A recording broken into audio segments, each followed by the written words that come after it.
Here are some facts about the Boundary Waters you might not have known. The Boundary Waters Canoe Area Wilderness, also known simply as the Boundary Waters, or bwca, is located in northeastern Minnesota on the Canadian border. The Boundary Waters is huge, with over 1 million acres.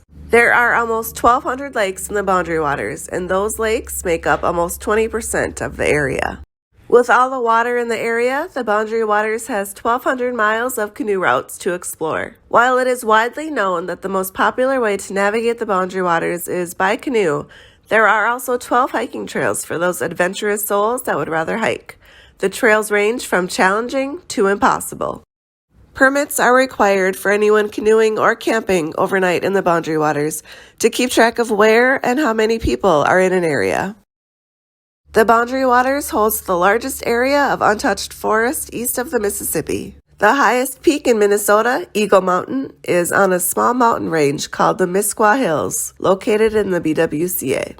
On July 4th, 1999, a strong windstorm went through the area. It downed millions of trees and injured 60 people. Fires have become an issue in the Boundary Waters since the blowdown, with the Forest Service starting prescribed burns to lessen the possibility of future fires. There is some evidence that there were Paleo-Indians in the area dating all the way back to 8000 BC.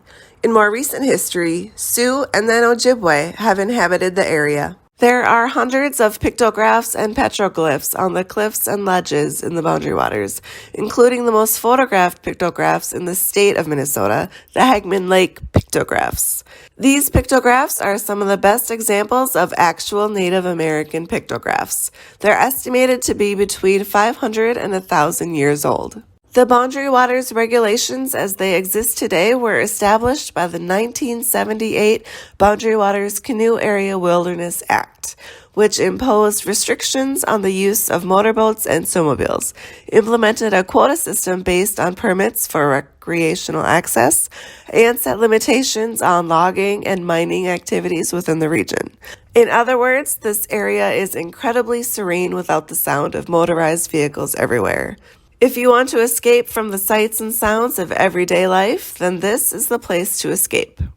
In 2020, the Boundary Waters became a dark sky sanctuary. People that stay in the area overnight are able to enjoy the night sky filled with stars, and even the northern lights if they're lucky. Fishing is a popular activity in the Boundary Waters. The lakes in the Boundary Waters hold the highest population of lake trout found in the lower 48 states. Some other fish that are found in the Boundary Waters include northern pike, walleye, and largemouth bass.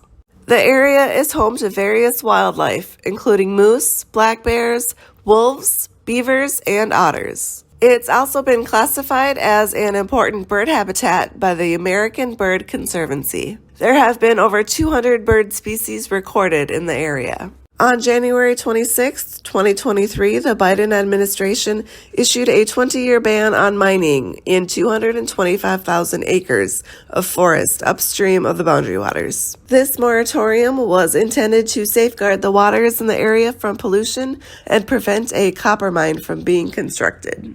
And lastly, the Boundary Waters is the most popular wilderness area in the United States. Over 250,000 people visit every year.